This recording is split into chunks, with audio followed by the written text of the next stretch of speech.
ఈ నేపథ్యంలో ఈరోజు కొన్ని ఆడియో మెసేజ్లు కూడా వాళ్ళ గ్రూప్స్లో సర్క్యులేట్ అవుతున్నాయి చూసాం. ఎవరైతే చర్చలకు ఆ రోజు వచ్చారో నాయకులు, అంగన్వాడీ వర్కర్స్ నాయకులు మాతో చర్చలు జరిపారు. వాళ్ళు ఆడియో మెసేజెస్ ఉంటే విన్నాం. అందులో ప్రధానంగా నాకు కనిపించింది రాజకీయ కోణం ఎక్కువ కనిపించింది. ఈ నాయకులు, అంగన్వాడీ వర్కర్స్ నాయకులు వాళ్ళు రాజకీయం చేస్తున్నారని నేను అనట్లేదు. కానీ వెనక ఉండి నడుపుతున్న వారు కానీ, ఏ యూనియన్లు అయితే ఉన్నాయో, ఏ పార్టీలకైతే అనుబంధం ఉన్నాయో ఆ పార్టీలు కానీ, అవి అయితే రాజకీయపరమైన అజెండాతోనే చేస్తున్నాయనేది ముందు నుంచి తెలిసినప్పటికీ ఈరోజు వీళ్ళ మెసేజ్లో అది బహిర్గతమైంది. దీని రిపర్కషన్స్, ఇవి ఎంతవరకు ఉంటాయనేది ఆలోచించడం కంటే, ఇంతమంది ఉన్నాం కదా, 1,00,000 మందిమి, మనం అనుకున్నది రాకపోతే ప్రభుత్వాన్ని అయినా దించేంతవరకు పోగలం అనే ధీమా ఈ బయట నుంచి ఆర్గనైజ్ చేస్తున్న నాయకులు లేదా పార్టీల నుంచి ఉందని వాళ్ళ మాటల్లోనే వ్యక్తమవుతుంది ఆడియో ఇది వింటే. ఎగ్జాక్ట్లీ మేము ఏదైతే భయపడుతూ వచ్చామో, వాళ్ళను హెచ్చరిస్తూ వచ్చామో అంగన్వాడీ ఉద్యోగులు, అదే ఫైనల్గా జరుగుతుంది. నేను చెప్పదలుచుకున్నది ఒకటే, మేము అంతకుముందు అడ్రస్ చేసిన ఏవైతే సాల్వ్ కాగలిగినవన్నీ చేసుకుంటూ వచ్చాము. ఏదైతే ఇమ్మీడియట్ ఈ టర్మ్లోనే ఇప్పుడు చేయడం కుదరదు కాబట్టి తర్వాత భవిష్యత్తులో దాని గురించి, ఇది ఎన్నికల సమయం, ఎన్నికలు వస్తున్నాయి, అయిపోయాక తర్వాత మాట్లాడదాం, దాని గురించి ఏదైనా సానుకూలంగా చేయడానికి ప్రయత్నం, యాదాపనం అయితే చేయలేమని చెప్పారు. అది ఏదో బెదిరించడానికో, వాళ్ళు ఎట్లయితే సమ్మె అనేది బెదిరించడానికి మేము చేయట్లేదు అంటున్నారో, నిజంగా చేయట్లేదు కూడా అని ఇన్నాళ్ళు అనుకున్నాం. కానీ ఇప్పుడు చూస్తే అది కనిపిస్తుంది. అలాగే ఇటు ప్రభుత్వం వైపు నుంచి కూడా ఉన్న పరిస్థితిలో ఇంతకంటే ఇప్పుడు పెంచడం కుదరదు, నెక్స్ట్ ఖచ్చితంగా వచ్చే సంవత్సరం దాన్ని తప్పకుండా ఆలోచిస్తాం. అందులో కూడా అంత నిజాయితీ ఉంది. వాళ్ళ డిమాండ్లో ఎట్లయితే నిజాయితీ ఉందో, లేదా వాళ్ళు రాజకీయాలకు అతీతంగా తమ సమస్యను ప్రభుత్వానికి విన్నవించుకున్నారో, ఇటు ప్రభుత్వం వైపు నుంచి కూడా అదే నిజాయితీతో చెప్పారు. అది మేము రాజకీయం కోణంలో అది జరగకుండా చేయడం కోసం భ్రమలో పెట్టడానికి ఏదైనా మాట్లాడి ఉంటే డిఫరెంట్. కానీ ఆ రోజుకు ఈ రోజుకు అదే స్టాండ్. ఆ రోజు కూడా ఇదే చెప్పాం. ఇట్లే సమ్మె చేస్తూ చేస్తూ ఎంతకాలం అని ఇది ఉంటారు ఒకటి. ఇంకో పక్క దీని మీద, ఈ ప్రోగ్రాం మీద, అంగన్వాడీ ప్రోగ్రాం మీద లక్షలాది మంది పిల్లలు, బాలింతలు, గర్భిణులు, మహిళలు డిపెండ్ అయి ఉన్నారు. కుటుంబాలు డిపెండ్ అయి ఉన్నాయి. వాళ్ళకిచ్చే ఫుడ్ కానీ, రేషన్ కానీ, రెగ్యులర్ సప్లైస్ కావాలి. మళ్ళీ మంత్ వచ్చింది, అది మొదలవుతుంది, దానికి అవసరమైన ఏర్పాట్లు జరగాలి. అంటే ఎక్కడో ఒక పాయింట్ దగ్గర గవర్నమెంట్ ప్రత్యామ్నాయ ఏర్పాట్లు చేసే ప్రయత్నం చేయడము, లేక మిమ్మల్ని మీకు నచ్చజెప్పి చేయించడము, ఏదో ఒకటి చేయాలి. ఆ నచ్చజెప్పే ప్రయత్నమే ఇంతకాలం జరుగుతూ వచ్చింది. రెండవది, ఇన్ని రోజులుగా చేస్తున్న, ఎవరో ఎక్కడైనా సొంతంగా వాళ్ళ అత్యుత్సాహంతో ఎక్కడైనా చేసిన రేర్గా జరిగినాయేమో కానీ ప్రభుత్వం వైపు నుంచి ఏదో హెరాస్ చేయడమో, బెదిరించడమో, ఇంకో చేసింది అయితే లేదు ఇంతవరకు. అది అందరూ గమనిస్తూనే ఉన్నారు. ఇదే గతంలో చంద్రబాబు నాయుడు గారు ప్రభుత్వంలో ఉన్నప్పుడు ఏం జరిగిందో అందరికి గుర్తుంది. ఆ అసహనంతో జగన్మోహన్ రెడ్డి గారి ప్రభుత్వం ఎప్పుడు లేదు. అంగన్వాడీ ఉద్యోగులను ప్రభుత్వంలో భాగంగానే చూస్తుందేమో. ప్రభుత్వం ఏదైతే చాలా ప్రెస్టీజియస్ దీని కింద పెట్టుకుందో, పేద కుటుంబాలకు, పేద మహిళలకు, గర్భిణులకు, బాలింతలకు, పిల్లలకు ప్రీ స్కూల్ యాక్టివిటీ, దానికి సంబంధించిన దాంట్లో కీలక పాత్ర పోషించే ఉద్యోగులుగా పరిగణిస్తున్నాం. దానికి తగిన ఏర్పాటు కూడా జరిగింది, అందరూ గమనించారు. ఈ ఒక్కటి చేయలేనిది ఎందుకు చేయలేమో కూడా చెప్పాం. భవిష్యత్తులో దాని గురించి ఆలోచిస్తాం, దయచేసి విరమించమని చెప్పాం. తర్వాత ఇప్పుడు కూడా మళ్ళీ అదే చెప్తున్నాం. కానీ ఈరోజు చూసిన మెసేజ్ల్లో చూస్తే జైలుకైనా పోతాం, ఇంకా ఏదైనా చేస్తాం, కానీ దీన్ని అయితే మనం కొనసాగించాలి అని చెప్పడం, దీని వెనుక మనకు జాతీయ పార్టీల మద్దతు ఉంది, వేరే రాజకీయ పార్టీలు కూడా మద్దతు ఇస్తున్నాయి, వాటి బరి కావాల్సిన అవసరం లేదనడం. అలాగే లాయర్లు కూడా వచ్చారు, లీగల్ కూడా ఫైట్ చేస్తామనడం. ఇవి ఇవి ఇవి ఎక్కడికి తీసుకుపోవు. ఇంకా సమస్యను ప్రెసిపిటేట్ చేసి మీకు ఏదైతే ధీమా ఉందో దానివల్ల వీళ్ళు ఏదైతే ఇచ్చారో దాని మీద వాళ్ళు చేయగలిగింది కూడా ఏమీ లేదు. ప్రత్యామ్నాయ ఏర్పాట్లు అయితే జరుగుతాయి, జరక్క తప్పదు. ఎందుకనేది కూడా చెప్తున్నాం. ఎందుకంటే ఇది మీరు ఎవరైతే డెలివర్ చేయాల్సిన సర్వీసెస్ ఉన్నాయో అవి రిసీవ్ చేసుకోవాల్సినవి లక్షలాది కుటుంబాలు ఉన్నాయి. వాటిని గురించి ప్రభుత్వం పట్టించుకోవాలనే విషయం గమనించి ఈ రాజకీయ అజెండాకు బలి కావద్దు అని అందరికీ మరోసారి విజ్ఞప్తి చేద్దామని ముందుకు వచ్చాం. ప్రభుత్వంలో భాగంగా ఉన్నారు, సేమ్ మున్సిపల్ ఉద్యోగులు కూడా అంతే. వాళ్లకు చెప్పాం, సాల్వ్ చేయగలిగినవి చేస్తాం. ఇప్పుడు చిన్న చిన్నవి ఉంటే చేస్తామంటున్నాం. వాళ్ళకు తెలుసు, మున్సిపల్ ఉద్యోగులు కూడా తెలుసు. ఇవి ఇవి ఇవి ఎసెన్షియల్ సర్వీసెస్, ఇవి అత్యవసరమైనవి. ఎంటైర్ సివిక్ లైఫ్ను లేదా పేద కుటుంబాలను డిస్టర్బ్ చేసేవి. వాటిని ఎలాంటి భంగం కలిగినా ప్రభుత్వం బాధ్యత అవుతుంది. మీరు కూడా ప్రభుత్వంలో భాగం కాబట్టి అడగడం బాగుంది. అసలు ఆ సమ్మె పోకుండా కొన్ని పరిష్కారం అయ్యేది కూడా చాలా వరకు వీళ్ళు పరిష్కారం చేసినవి, సమ్మెకు పోనవసరం లేకుండానే చేసినవి, చేస్తున్నవి కూడా. వీళ్ళందరూ కూడా అంతకుముందు సిఎస్ గారి దగ్గరికి వస్తున్నారు, నా దగ్గరికి వస్తున్నారు, మంత్రుల దగ్గరికి వెళ్తున్నారు. రెగ్యులర్ ఇదైతే ఉంది ఇంటరాక్షన్. బట్ సహజంగానే శాలరీ పెరుగుతుంది మనం సమ్మె లేకపోతే అన్నందువల్ల వెళ్ళి ఉండొచ్చు. కానీ అది సాధ్యం కాదు. దానికి ఉన్న పరిమితులు, దానికి ఉన్న ఇబ్బందులు మేము చెప్పిన తర్వాత వాటిని అర్థం చేసుకొని చేస్తే బాగుండేది. ఈరోజు ఇంకోటి రౌండ్ టేబుల్ అని చూసాం. సహజంగానే తెలుగుదేశం మొత్తం అక్కడ చేరారు. వీళ్ళందరూ ఎవరంటే జగన్మోహన్ రెడ్డి గారిని టార్గెట్ పెట్టుకుని ఏదో ఒక రకంగా పొలిటికల్ మైలేజ్ పొందాలనుకునే వాళ్ళు. తప్పు కాదు, వాళ్ళకి ఇది ఉంటుంది, వీళ్ళది తప్పు కాదు. అది ఎన్నికల్లో రేపు ఎలాగూ అలాంటి నిర్ణయం తీసుకోవాలని వాళ్ళు, అది ఎవరి ఇష్ట ప్రకారం వాళ్ళు ఓటు వేస్తారు, దట్స్ డిఫరెంట్ ఇష్యూ. కానీ గవర్నమెంట్ యాక్టివిటీ ఏదైతే ఉందో, లేదా పేద ప్రజలకు అందించాల్సిన ఇది కానీ, లేదా మున్సిపల్ వర్కర్స్ విషయంలో అయితే పారిశుద్ధ్యం అంటే సివిక్ లైఫ్, పౌర జీవితానికి సంబంధించినంత వరకు ఎఫెక్ట్ అయ్యే రకంగా అది కంటిన్యూస్ చేయడం అయితే దాన్ని రిజాల్వ్ చేయకుండా ప్రభుత్వం ఊరకైతే ఉండలేదు. అది జరిగినప్పుడు సహజంగా అన్ని వైపులా నష్టం జరిగే ఇది ఉంటే దానివల్ల ఎవరికి ఉపయోగం లేదని చెప్పడం నా ఉద్దేశం. అది గతంలో కూడా చెప్పాం, మళ్ళీ చెప్తున్నాం. దయచేసి అర్థం చేసుకోవాల్సిందిగా కోరుతున్నాం. దాని ప్రకారం ఇప్పటికీ డోర్స్ ఆర్ ఓపెన్, వాళ్ళు చేయొచ్చు. వాళ్ళు దాన్ని ఏమంటారు, ఉద్యమం కానీ సమ్మె కానీ ఏది చేసినా దానికి ప్రాపర్ ప్రొసీజర్ ప్రకారమే నోటీసులు ఇవ్వడం ఏదో జరుగుతుంది, చూస్తారు. ఎవరి మీద ఎలాంటి దురుసుగా ఇచ్చేయొద్దని సంబంధితమైన పోలీస్ డిపార్ట్మెంట్ కానీ మిగిలిన వాళ్ళకు కూడా ఆదేశాలు వెళ్ళాయి. ఓన్లీ థింగ్ ఈజ్ ప్రత్యామ్నాయ ఏర్పాటు చేయకపోతే ఈ సప్లై ఏదైతే ఉందో చేయాల్సిన డిస్ట్రిబ్యూషన్ కానీ మిగిలినవి, అలాగే పిల్లలను చూసుకోవడం, వీటి యాక్టివిటీకి సంబంధించినంత వరకు ఇబ్బంది వస్తుంది. కాబట్టి ప్రత్యామ్నాయ ఏర్పాటు చేసేటప్పుడు ఎవరైనా అడ్డం వస్తే సహజంగానే దాని మీద ప్రభుత్వం చర్యలు తీసుకోవాల్సి ఉంటుంది.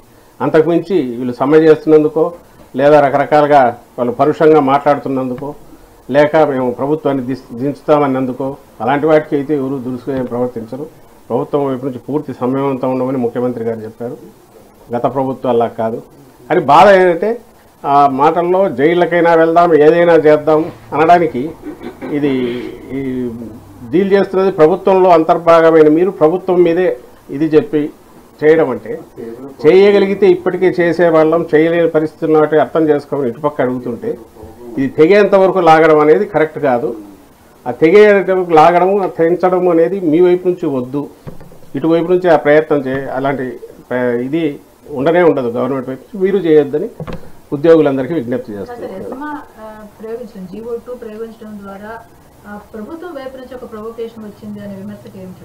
అది ఎసెన్షియల్ సర్వీసెస్ కాదా అమ్మా? ఎసెన్షియల్ సర్వీసెసే కదా. కాదని ఎట్లా అనుకుంటారు నాకు అర్థం కావట్లా. ఇది కానీ రేపు మున్సిపల్ దీని కానీ పెడితే అక్కడ కానీ ఇవి ఎసెన్షియల్ సర్వీసెసా కాదా? ఎసెన్షియల్ సర్వీస్ కాకుండా పెడితే అనుకోవచ్చు.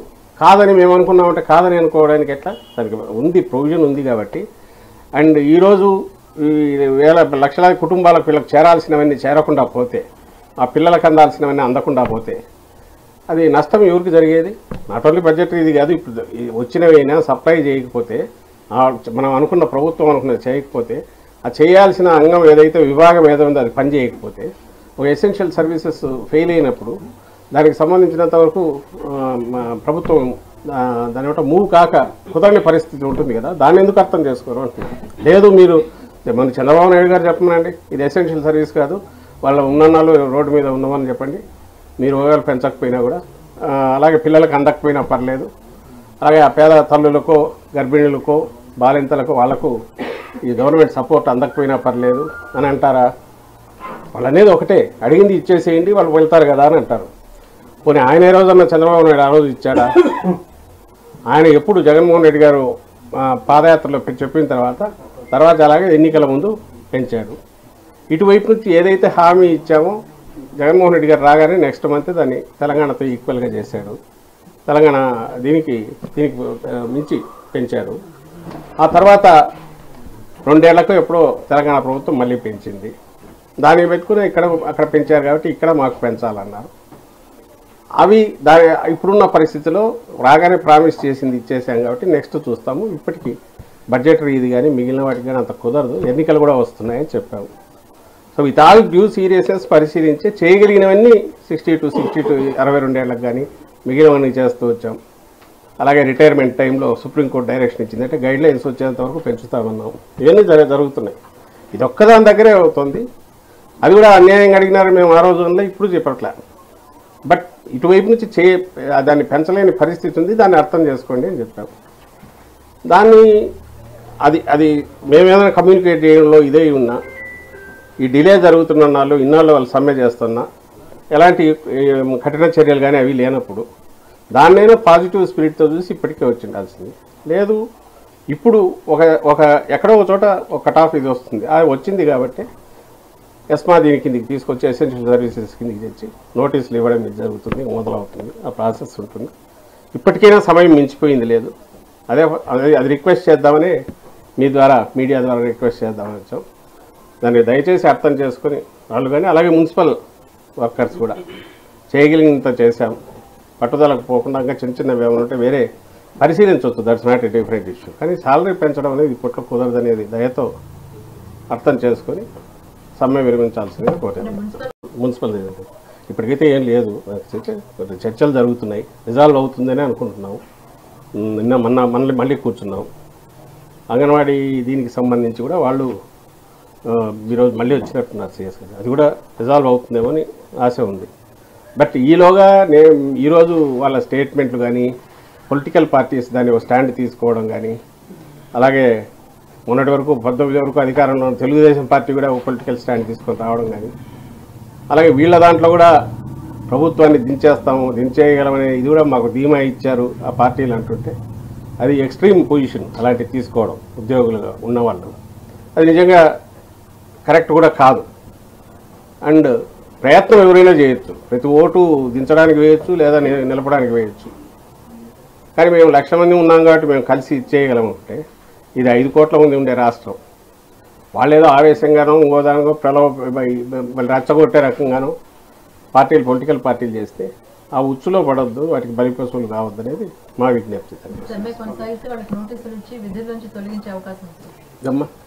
అంగన్వాడీని వాళ్ళు కనుక అదే రకంగా ముందుకు వెళ్తే ఎస్మా ఉన్న నేపథ్యంలో వాళ్ళకి నోటీసులు ఇచ్చి విధుల నుంచి తొలగించే అవకాశం ఉంటుంది. ప్రత్యామ్నాయ ఏర్పాట్లు అన్నప్పుడు ప్రత్యామ్నాయ ఏర్పాట్లు జరుగుతూ వస్తుంటాయి. అవి జరిగినప్పుడు ఏ రూపంలో జరుగుతాయని అన్నిటికీ అది వాళ్లకు తెలుసు, మిగిలిన వాళ్ళకు తెలుసు ఏ రకంగా ఉంటుంది. ఏదైతే ఎంతకాలం అయితే దాన్ని చూస్తూ వచ్చామో అయిన తర్వాత నెక్స్ట్ స్టెప్ పోక తప్పదు. అవి ఎట్లా ఉంటుంది అనేది వాళ్ళకి నోటీసులు పోయినప్పుడు నోటీసుల్లో తెలుస్తుంది. ఆల్రెడీ వద్దని చెప్తున్నారు. వాళ్ళు కంటిన్యూ చేసినప్పుడు అంటే అది ఏం చెప్పినా ఏదో హెచ్చరికలాగానో భయపెట్టినట్టు బెదరగొట్టినట్టు ఉంటుంది కాబట్టి నేను దానిలో మాటలతోనికి పోవడం. ఒక్కసారి అది నడవడం ఆగకూడదు. ఇంతకాలం సఫర్ అయింది, ఆ సిస్టమ్ ఆగకూడదు. ఇప్పుడైనా దాన్ని మళ్ళీ గాడిలో పెట్టాలి అనుకున్నప్పుడు అది బిల్ అన్నా చేయాలి, ఆల్టర్నేటివ్ అరేంజ్మెంట్స్ అన్నా చేయాలి. వాళ్ళని చేయమంటున్నాం, చేయనప్పుడు ఆల్టర్నేటివ్ అరేంజ్మెంట్స్ చేస్తున్నప్పుడు అది ఖచ్చితంగా that will lead to heart burn. కొంచెం ఇబ్బంది అవుతుంది, అందరికీ ఇది అవుతుంది. ఆ పరిస్థితి వద్దు. ఇటు వద్దు అటు వద్దు, తెచ్చుకోని అవసరం లేదనేది మా ఫైనల్ రిక్వెస్ట్ చేస్తుంది. ఏది అసెంబ్లీ నియోజకవర్గం, లోక్సభ నియోజకవర్గం అవునా, వస్తుందమ్మా తొందరగా చెప్తా, మీకు ముందే చెప్పే ఇష్యూ చేస్తాం. ముందే ఫస్టే చెప్పాము, ఎన్ని అవసరమైతే అన్నీ ఉంటాయి. అది థర్డ్ ఏనా ఫోర్తా ఎక్కడో చోట అయితే అవుతుంది. ఒకటి గమనించడం మేము రిక్వెస్ట్ చేస్తున్నాం ఏంటంటే, ఈ మధ్య ఆయన చంద్రబాబు నాయుడు ఎక్కడ పోయినా కూడా ఏదో ఈ చెత్త తీసుకుపోయి అక్కడ పెడితే ఇది అవుతారా, ఇంకా అదేమంటారు చలనం ఇక్కడ పోతే ఇంకోటి పెడతారు ఓ కామెంట్ చేస్తున్నారు. ఆయన చేసి కానీ అసలు ఇంతకుముందు కూడా క్వశ్చన్ వేసాం, ఆయన ఎన్ని మార్పులు చేశాడు మీ అందరికీ తెలుసు, అందరికీ తెలుసు. ఆయన నోరో ఏదో మరి అర్థం కాదు, కానీ ఆయన ఏం మాట్లాడుతున్నాడో ఆయనకు తెలుసో తెలియదో, లేదా ఆయన కానీ ఆయన చూసి ఆయన కొడుకో లేకుంటే ఆ పార్టీ నాయకులు, ఆయన వచ్చిందే తన దీని నుంచి నేటివ్ కాన్స్టిట్యున్సీ నుంచి ఇంకో కాన్స్టిట్యున్సీకి పోయినాడు. తన కొడుకు వచ్చి ఇక్కడ మంగళగిరిలో సంబంధమే లేని మంగళగిరిలో పోటీలో దిగాడు. ఇంకా గంటా శ్రీనివాసరావు ఆయన అయితే ఎన్ని కాన్స్టిట్యున్సీలు మారారు. అలాగే ఐ థింక్ లాస్ట్ ఎలక్షన్స్లో కూడా ఆమె పాయకరావుపేట నుంచి ఆమెను తెచ్చి కొవ్వూరు పెట్టేట్టున్నారు. ఐ థింక్ జవహర్ ఆయన్ని తెచ్చి ఇక్కడ తిరువూరు పెట్టేట్టున్నారు. ఇంకా చెప్పుకుంటూ పోతే చాలా ఉంటాయి. అల్టిమేట్ నువ్వు చేయలేని పని మేమేమో కాన్ఫిడెన్స్తో వెల్ ఇన్ అడ్వాన్స్ చేంజెస్ ఏమైనా ఉంటే చేసుకుంటూ పోతున్నాం. సైంటిఫిక్ స్టడీతో జగన్మోహన్ రెడ్డి గారు ఈ పని చేస్తున్నారు. నీకేమో అసలు క్యాండిడేట్లే లేదు. 175 అన్నట్టు నువ్వు ఆలోచించాల్సిన అవసరం వచ్చింది చంద్రబాబు నాయుడు గారు. లేదు, ఉన్న వాటిలో మళ్ళీ అంటే జనసేనకి ఎన్ని ఇస్తారో తెలియదు. ఆ నంబర్ చెప్పాలంటే మళ్ళీ అది భయం. అది చెప్తే ఎలాంటి రియాక్షన్ వస్తుందో అది. సో ఆ గందరగోళంలో కొట్టుకుంటున్నా ఆయన ఇటుపక్క నిబ్బరంగా కాన్ఫిడెన్స్తో మేము అడుగులు వేస్తుంటే జగన్మోహన్ రెడ్డి గారు ఇంకా తట్టుకోలేక ఏదో కామెంట్ చేయాలి. కాబట్టి మీరు అడుగుతారు, ఏం సార్ వాళ్ళంతా రెడీ అవుతున్నారు, మీరు ఎలక్షన్ల దగ్గరికి వచ్చినా మీరేం చేయలేకపోతున్నారు, మీరు అడుగుతారు కాబట్టి మీడియా వాళ్ళు దాన్ని ముందే ప్రియంప్ట్ చేయడానికి ఆయనే ఇలాంటి అవాకులు జవాకులు ఆయన వెళ్తున్నారు వరుస పెట్టేసి. What we are doing is perfectly correct and any రాజకీయ పార్టీ అయినా చేస్తున్నది.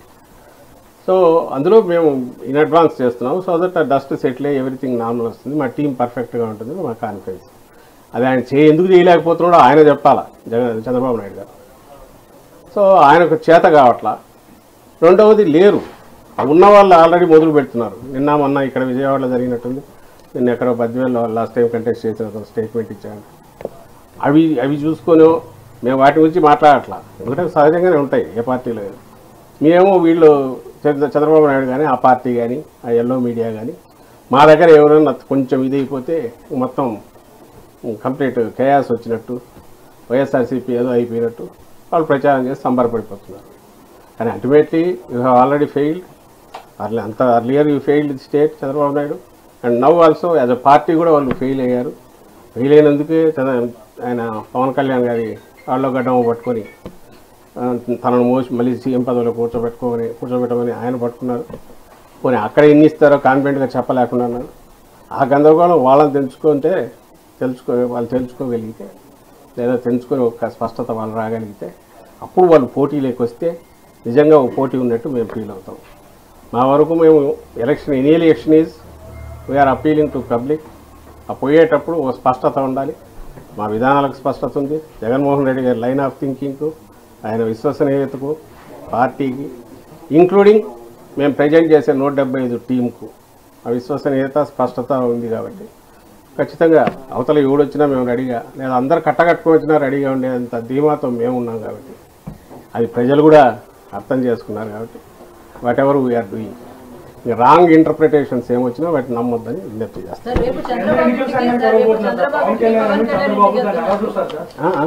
ఎన్నికల సంఘాన్ని చంద్రబాబు పవన్ కళ్యాణ్ కలబోతున్నారు. ఇప్పటికే అపాయింట్మెంట్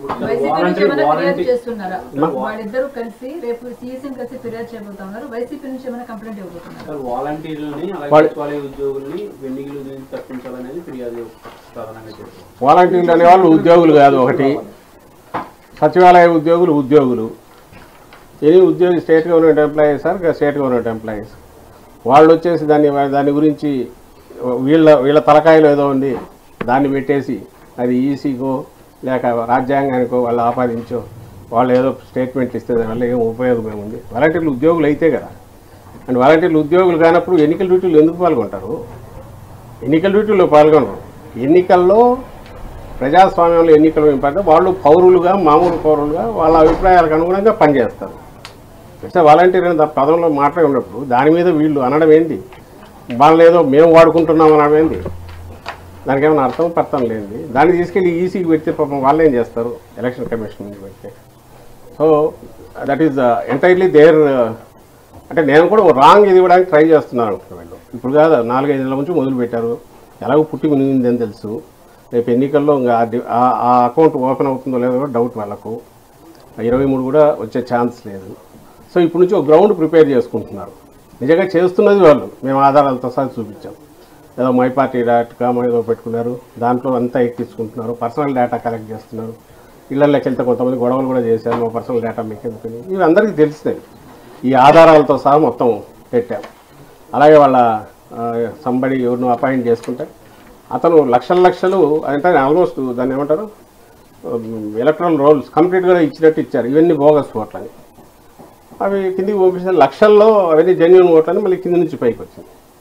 కానీ వాళ్ళు రావాల్సిన ప్రచారం ముందు ఏదో చేయాలనుకుంటున్నారో అదైతే కొట్టేశారు. ఇదిగో ఇన్ని లక్షలు బోగస్ ఓట్లని మేము ఇచ్చామని. కానీ చేస్తున్నది ఎవరంటే హైదరాబాద్ నుంచి అదేది వాళ్ళు ఫ్లెక్సీలు పెట్టి మరి తెలంగాణ ఎలక్షన్ కాగానే ఫోటోలతో సహా ఇచ్చాం ఎలక్షన్ కమిషన్.